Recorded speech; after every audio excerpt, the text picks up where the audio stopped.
What if I told you that some of R&B's biggest stars died of cancer?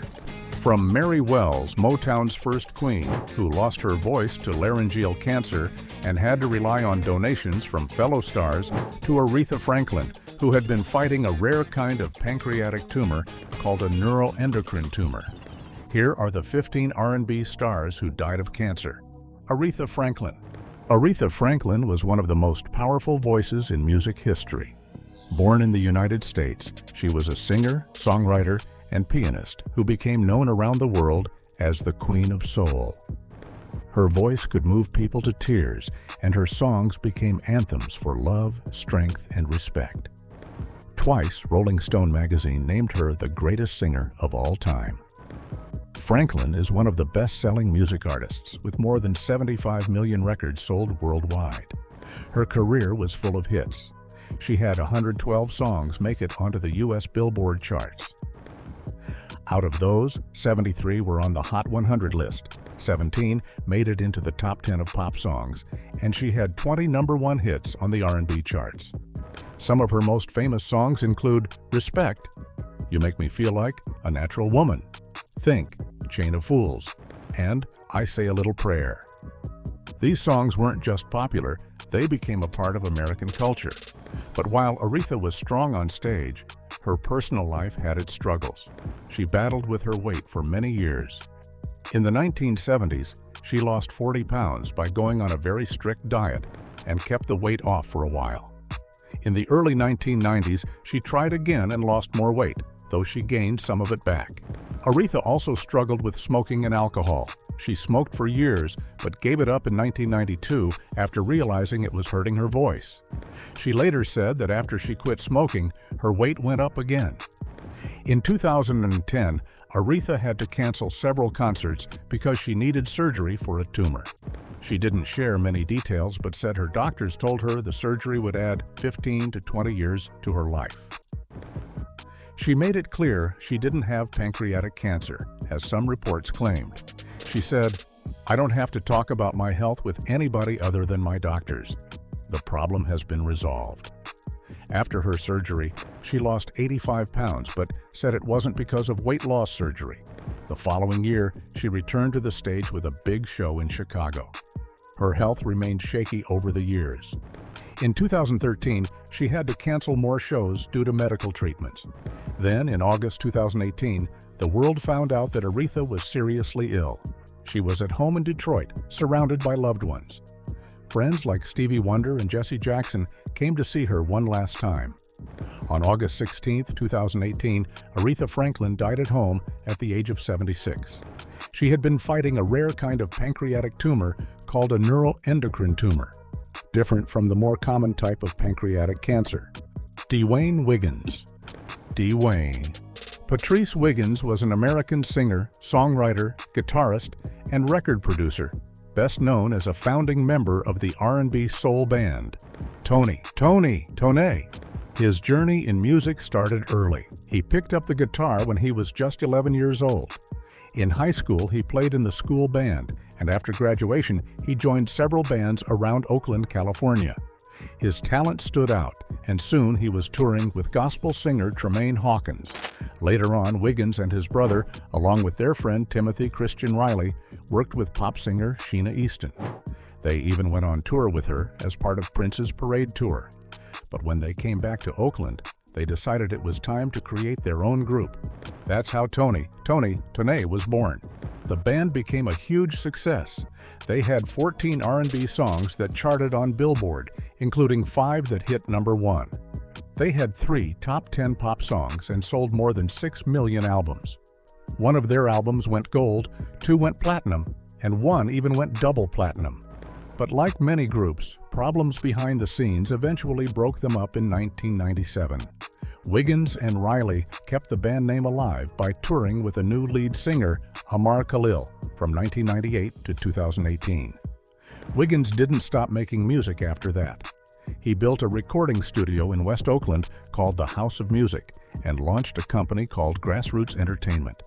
In 1995, he signed a young group called Destiny's Child to his label.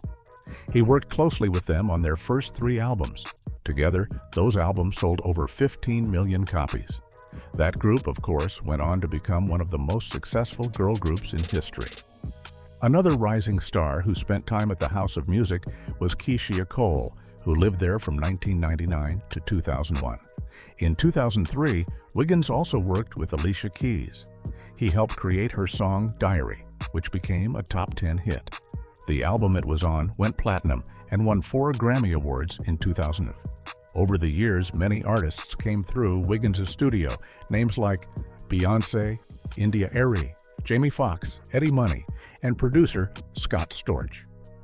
It became a place where great music and talent came together. Even in his later years, Wiggins never stopped performing. In 2023, he reunited with Raphael Saadiq and Timothy Christian Riley for the Just Me and You tour, bringing Tony back together again. But in March 2025, the band shared on Instagram that Wiggins was having health problems. Just 2 days later, on March 7th, he passed away at his home in Oakland from bladder cancer. He was 64 years old. Chris Jasper. Chris Jasper was a talented American singer, songwriter, and music producer. Many people knew him for being part of the legendary Isley Brothers from 1973 to 1983. After that, he formed another group with 2 of the Isley Brothers called Isley Jasper Isley, which lasted until 1987. His skills on the keyboard and Moog synthesizer helped create the group's smooth, soulful sound in the 1970s and 80s, during the time when the band wrote and played all their own music. After leaving the group, Chris didn't stop making music. He started a solo career and launched his own label, Gold City Records. Through this label, he produced music for other artists and also released his own songs. One of his biggest solo hits was Superbad, which became a #1 R&B song in 1988. That song had a message about how important education is. In fact, Chris often used his songs to talk about positive values like learning, faith, and love. In 1989, he wrote, produced, and performed the song Make It Last for Chaka Khan's album CK. Over time, Chris released 16 solo albums, and 4 of them were gospel albums that focused on spiritual themes. In 2013, Chris released an album called Inspired by Love, by Life, by the Spirit. It featured love songs as well as tracks about society and spirituality. A year later, in 2014, he put out The One, which had the classic R&B and funk vibe that longtime fans loved from his days with the Isleys. Throughout his life, Chris received several honors for his work. In 2016, he received the National R&B Society Lifetime Achievement Award. In 2020, he got another Lifetime Achievement Award from Soul Tracks. Then, in 2022, he and the other Isley Brothers were inducted into the Songwriters Hall of Fame. Sadly, Chris Jasper passed away on February 23, 2025, just 2 months after being diagnosed with cancer. He was 73 years old. James Ingram. James Ingram was an American singer, songwriter, and music producer who became well known for his amazing voice and musical talent. He won 2 Grammy Awards and was nominated for 2 Academy Awards for Best Original Song. His career started in 1973, and by the 1980s, he was already charting hits on the U.S. Billboard Hot 100. Over the years, he had 8 top 40 hits on this chart, as well as 13 hits on the R&B chart. He also had 20 hits on the Adult Contemporary chart, including 2 #1 songs. Ingram's first #1 hit on the Hot 100 came in 1983 with Baby, Come to Me, a duet with Patti Austin. His second #1 hit, I Don't Have the Heart, came in 1990, and this one was a solo song. In the 1990s, Ingram teamed up with famous music producer Quincy Jones for the song The Secret Garden, which also featured vocals from Barry White, El DeBarge, and Al B. Sure, Ingram's music was often featured in movies, especially during the 1990s. He sang One More Time for the movie Serafina, and Where Did My Heart Go for City Slickers. He also performed the song The Brightest Star with Melissa Manchester in the animated Christmas movie Precious Moments, Timmy's Gift in 1991, and again in the sequel, Precious Moments Timmy's Special Delivery, in 1993. One of his most famous songs, Somewhere Out There, was a duet with Linda Ronstadt for the animated movie An American Tail. The song and its music video both became big hits. James Ingram also co-wrote some other popular movie songs, including The Day I Fall in Love, which he sang as a duet with Dolly Parton. This song was featured in the movie Beethoven's Second in 1994, and it was nominated for an Academy Award for Best Original Song. He also co-wrote Look What Love Has Done, a song for the movie Junior that earned him multiple nominations in 1994 and 1995. Sadly, James Ingram passed away on January 29, 2019, at the age of 66. He died from brain cancer in Los Angeles. His death was confirmed by his close friend, actress Debbie Allen, who shared the news on Twitter. She wrote, "I have lost my dearest friend and creative partner, James Ingram, to the Celestial Choir. He will always be cherished, loved, and remembered for his genius, his love of family, and his humanity. I am blessed to have been so close. We will forever speak his name." Lou Rawls. Louis Rawls was an American singer known for his rich, deep baritone voice. He was very successful in his career, releasing 61 albums and selling over 40 million records. One of his most famous songs was You'll Never Find Another Love Like Mine. In 1959, he had the opportunity to perform at the Hollywood Bowl with Dick Clark as the host. Rawls started his career with two singles, Love, Love, Love, and Walkin' for Miles, released by Chardee Records, a label owned by Herb Alpert. A year later, he released songs like In My Little Black Book and 80 Ways through Candix Records. In 1962, he signed a contract with Capitol Records and worked with Sam Cooke's songs. He sang backing vocals on Bring It On Home to Me, and That's Where It's At. In 1970, Rawls had a big hit with a cover of Bring It On Home to Me. One of his jazz albums, Stormy Monday, was released in 1962, and later albums like Black and Blue and Tobacco Road did well in sales.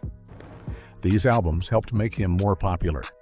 In 1966, his live album was certified gold, but his major success came with the release of Soulin', a soul album released in 1966. This album included his first #1 R&B hit, Love Is a Hurtin' Thing. In 1967, Rawls won a Grammy Award for Best R&B Vocal Performance for his song Dead End Street. He also performed at the first Monterey International Pop Music Festival in 1967.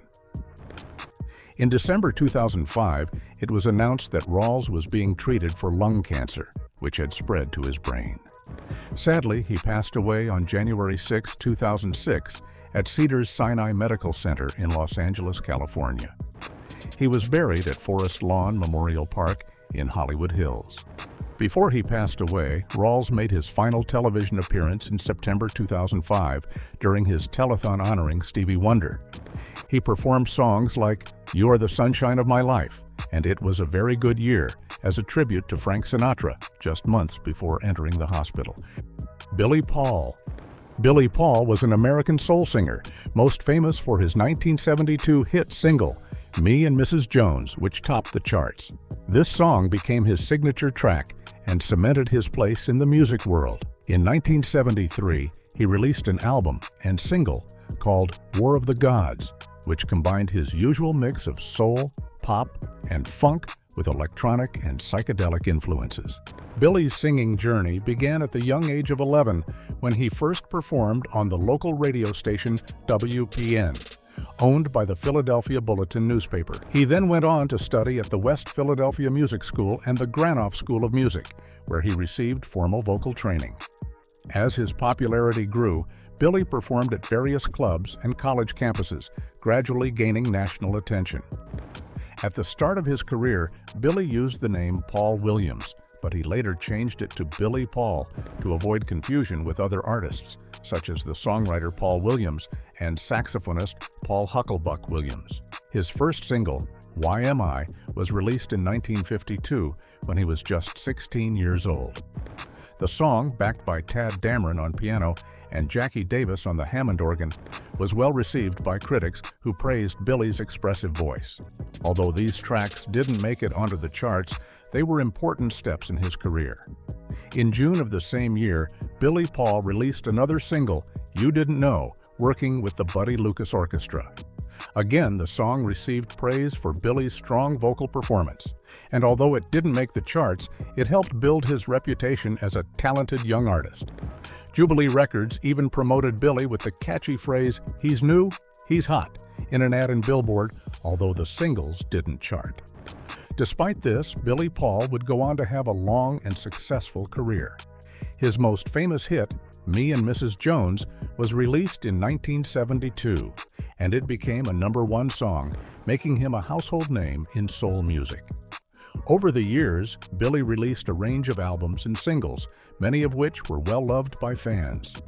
Billy Paul passed away on April 24, 2016, at the age of 81 after a battle with pancreatic cancer. He died at his home in Blackwood, New Jersey, leaving behind a legacy of soul and R&B music. His most iconic song, Me and Mrs. Jones, continues to be remembered as one of the greatest songs of its genre. Timothy Thomas. Timothy Thomas was an American R&B singer, keyboardist, songwriter, and record producer.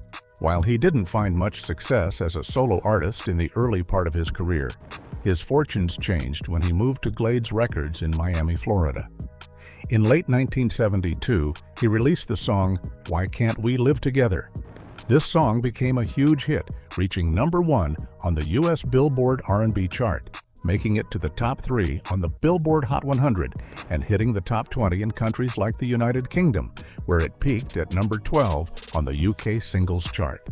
The song sold over 2 million copies, which helped solidify Thomas's career.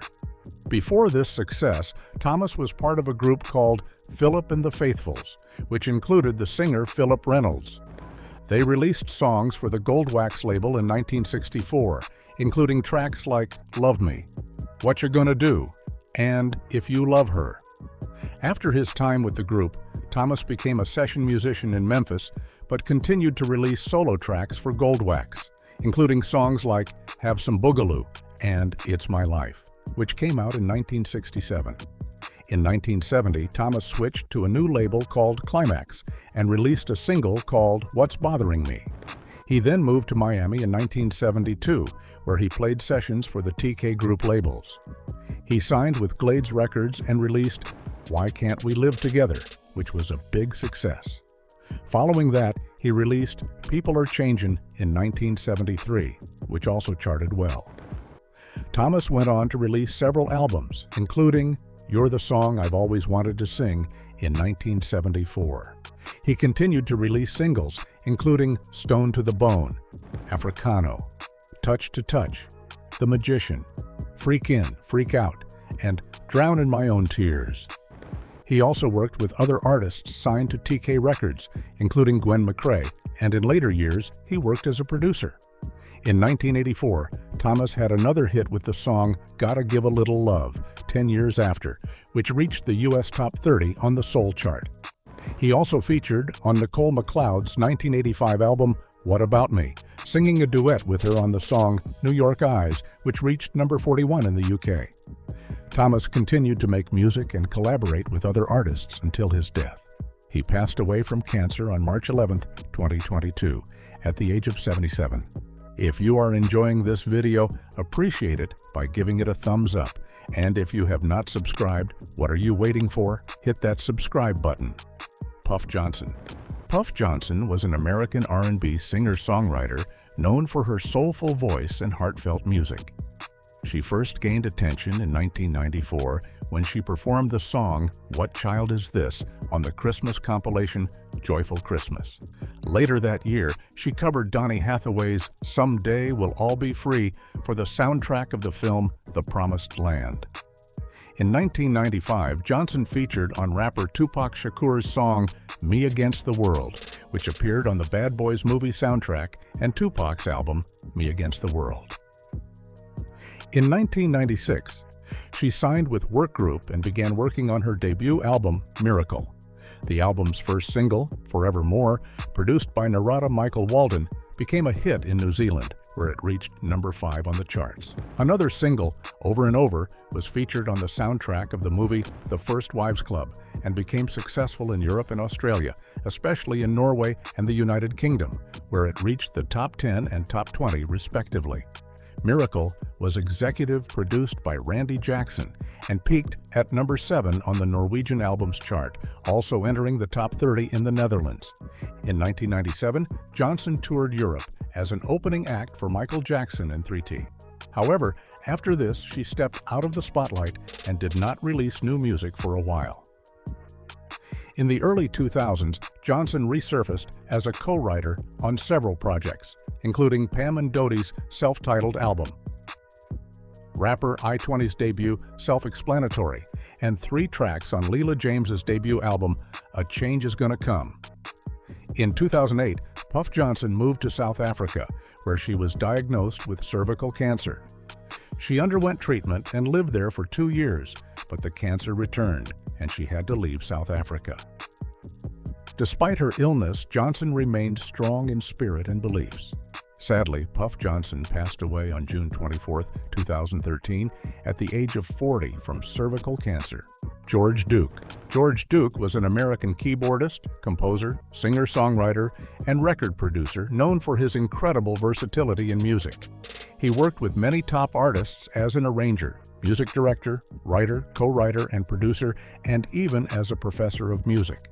While he began his music career with classical music, it was his cousin, Charles Burrell, who encouraged him to switch to jazz. Burrell convinced Duke to improvise and do what he wanted to do, which led Duke to embrace jazz and explore his creative freedom.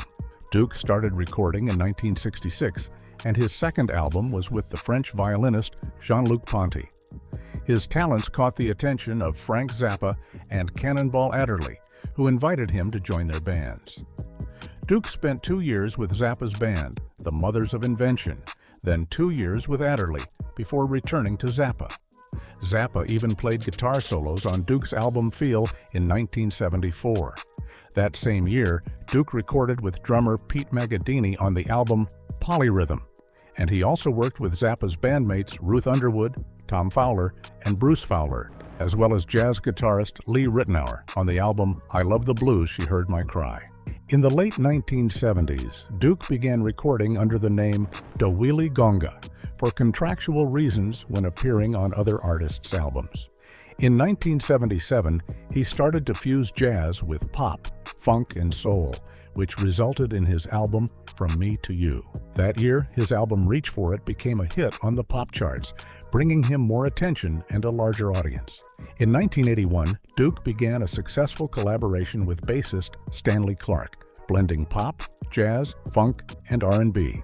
Their first album together included the hit song Sweet Baby, which became a top 20 pop hit and a top 10 hit on the R&B charts. Throughout the 1980s, Duke's career took another turn as he focused on record production. He produced hits for artists like A Taste of Honey, Jeffrey Osborne, Denise Williams, Anita Baker, and many others, including Gladys Knight, Smokey Robinson, and the Pointer Sisters. His skills as a producer helped shape the sound of the 1980s. Sadly, George Duke passed away on August 5, 2013, at the age of 67 from chronic lymphocytic leukemia. Chronic lymphocytic leukemia is a type of cancer that affects the blood and bone marrow. In chronic lymphocytic leukemia, the bone marrow makes too many lymphocytes, which are a type of white blood cell. Charles Bradley. Charles Bradley was an American funk and soul singer whose rise to fame came later in life, after years of working in obscurity. Bradley began his music career part-time, facing various challenges along the way. In his early 50s, he finally gained recognition, but it came after a series of personal struggles. He nearly died in a hospital after an allergic reaction to penicillin, and in another heartbreaking incident, he woke up at his mother's house to find that his brother had been murdered nearby, with police and ambulances arriving at the scene. During this period, Bradley performed under the name Black Velvet. It was during one of his performances that he was discovered by Gabriel Roth, also known as Bosco Mann, co-founder of Daptone Records. Roth introduced Bradley to Tom Brennick, a member of Daptone's roster and guitarist for the Bullets and later the Menahan Street Band. Brennick invited Bradley to a rehearsal, where Bradley improvised lyrics on the spot as the band played. The collaboration led to Bradley recording songs, some of which were released on vinyl by Daptone Records starting in 2002. Bradley's second album, Victim of Love, was released in 2013, and his third album, Changes, came out in 2016. The latter included a cover of Black Sabbath's Changes and the original track, Change for the World. The song Change for the World gained even more attention after Bradley's passing, becoming the theme for the first 3 seasons of the dark comedy crime drama TV series Barry. Bradley continued to perform live, often alongside other Daptone artists. However, in August 2016, he fell ill and was forced to cancel a Canadian tour and his appearance at the Cambridge Folk Festival that was set to take place on July 30th. Bradley died on September 23, 2017, of stomach cancer in Brooklyn, New York, at the age of 68. Despite his late rise to fame, Charles Bradley left a lasting legacy in the world of soul and funk music. Jermaine Stewart. Jermaine Stewart was an American R&B singer best remembered for his infectious 1986 hit, We Don't Have to Take Our Clothes Off, which climbed to number 5 on the Billboard Hot 100 and made him a global sensation. But before achieving fame, Stewart's career began in the shadows of bigger acts. While in London for a show, he met Mikey Craig of Culture Club, who recognized Stewart's vocal talent. Craig helped him craft a demo tape that eventually led to Stewart singing backup on Culture Club's Miss Me Blind. That exposure, combined with a strong demo, landed Stewart a deal with Arista Records. His debut album, The Word Is Out, 1984, made modest waves, peaking at number 90 on the Billboard 200 and number 30 on the R&B albums chart. But it was his sophomore effort, Frantic Romantic, that made him a star. The lead single, We Don't Have to Take Our Clothes Off, became an anthem of restraint wrapped in a danceable groove, peaking in the top 10 across the US, UK, Canada, and Ireland. A follow-up single, Jody, inspired by his close friend Jody Watley, also fared well, reaching the R&B top 20. In 1988, Stewart released Say It Again, with much of the production handled by Prince protege Andre Simone. The title track cracked the US top 40 and reached number 7 in the UK, giving him another international hit. Other singles from the album, such as Get Lucky, Don't Talk Dirty to Me, and Is It Really Love, performed especially well in Europe, with Don't Talk Dirty to Me becoming one of Germany's best-selling singles in 1988.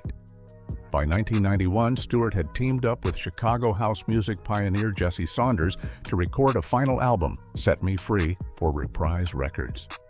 The title track was released but failed commercially, and the album was shelved indefinitely. Near the end of his life, Stewart began recording a new project titled Believe in Me, but it remained unfinished at the time of his death. Some of those tracks later surfaced on a 2005 tribute compilation released by his brother's label, BFG Records.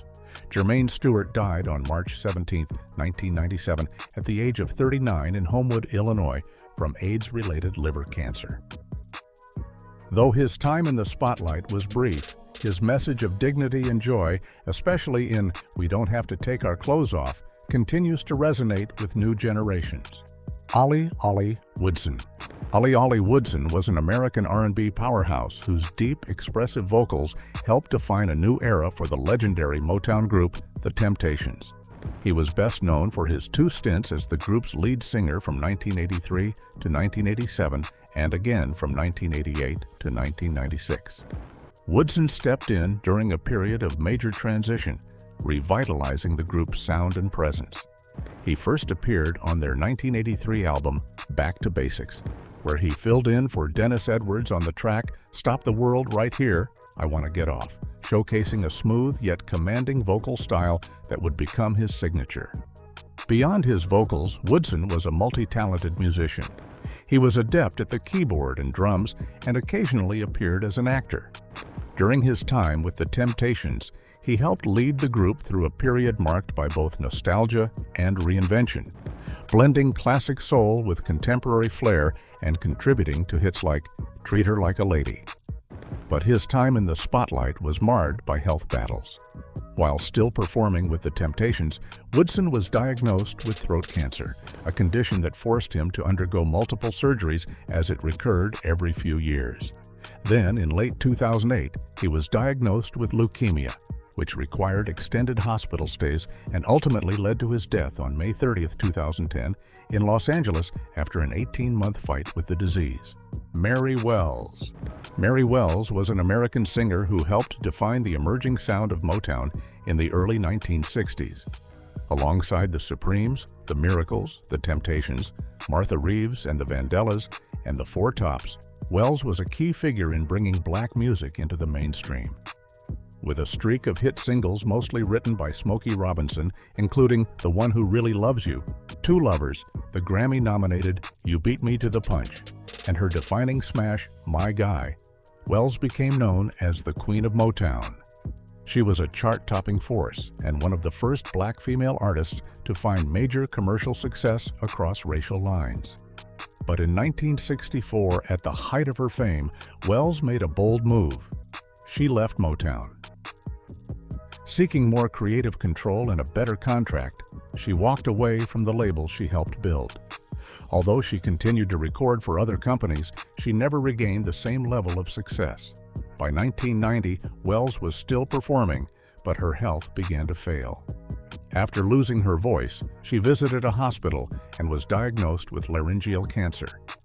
The treatment ravaged her ability to sing, ending her career and leaving her financially devastated, especially since she had no health insurance.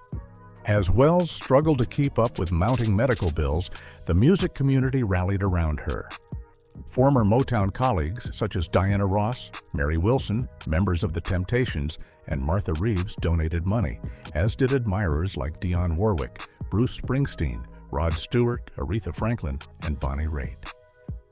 Anita Baker organized a benefit concert while Stevie Wonder and Little Richard paid tribute to her on The Joan Rivers Show. In 1991, Wells sued Motown for unpaid royalties and for damages stemming from what she believed was the company's failure to promote her music properly after her departure. The case was eventually settled with a six-figure payout. That same year, she testified before the United States Congress in support of increased government funding for cancer research. Unfortunately, her cancer returned the following year. She was rushed to the Kenneth Norris Jr. Cancer Hospital in Los Angeles with pneumonia. Mary Wells died on July 26, 1992, at the age of 49. Percy Sledge. Percy Sledge was an American R&B, soul, and gospel singer whose powerful, emotional voice defined one of the greatest love songs of all time, When a Man Loves a Woman. Released in 1966, the song shot to #1 on both the Billboard Hot 100 and R&B charts. Born and raised in Layton, Alabama, Sledge's life was far from glamorous before his big break. He worked various agricultural jobs in the fields and later took a job as an orderly at Colbert County Hospital in Sheffield, Alabama. During the mid-1960s, he spent his weekends touring the Southeast with a band called the Esquires Combo, while continuing to work at the hospital during the week. His life changed after a former patient who was friends with both Sledge and record producer Quinn Ivey introduced them. After an audition, Sledge signed a recording contract, and his soulful voice was soon paired with producers Quinn Ivey and Marlon Green. Together, they created a string of heartfelt soul ballads that would leave a lasting mark on music history. When a Man Loves a Woman was the very first song Sledge recorded under his new contract, released in March 1966. The inspiration behind the song was deeply personal. After losing his job working construction in late 1965, his girlfriend left him to pursue a modeling career. The heartbreak gave birth to his most iconic song. Though Sledge wrote the lyrics, he credited his bandmates, bassist Calvin Lewis and organist Andrew Wright, as the songwriters in recognition of their role in shaping the music. The song succeeded beyond anyone's expectations. It became an international hit and reached #1 in the U.S. It charted twice in the U.K., peaking at #4 in 1966 and rising to #2 when it was reissued in 1987. When a Man Loves a Woman also became Atlantic Records' first gold-certified track. Sledge built his career on the foundation laid by that classic song, releasing other memorable tracks like Warm and Tender Love, It Tears Me Up, Take Time to Know Her, Love Me Tender, and Cover Me. Percy Sledge passed away on April 14, 2015, at the age of 74, after battling liver cancer. He died peacefully at his home in Baton Rouge, Louisiana. Brandy Wells. Brandy Wells was an American singer, songwriter, and entertainer whose voice briefly lit up the R&B and dance charts in the early 1980s. Before stepping out as a solo artist, Wells honed her skills with acts like Fat Larry's Band, Breeze, and Slick, gaining experience that would later shape her solo sound. In 1981, she released her debut album, Watch Out, under Fantasy Records. The album reached number 37 on the U.S. Billboard R&B chart, and its title track became her signature hit. Watch Out climbed to number 27 on the Hot R&B Hip Hop Songs chart and broke into the top 20 on the Hot Dance Club Songs chart, peaking at 16. It also made a modest splash overseas, charting at numbered 74 on the UK Singles Chart in February 1982. Despite the promise of that early success, Wells struggled to maintain momentum. She released a follow-up LP in 1985, but no further hits emerged. Still, Watch Out left a mark as a dance floor favorite and a time capsule of early 80s R&B. Brandy Wells passed away from breast cancer on March 24, 2003, at the age of 47. She died at Crozer Chester Medical Center in Chester, Pennsylvania. Which of these stars' deaths pained you the most? Share your thoughts in the comments below. Don't forget to like, subscribe, and hit the notification bell so you never miss out on our latest content.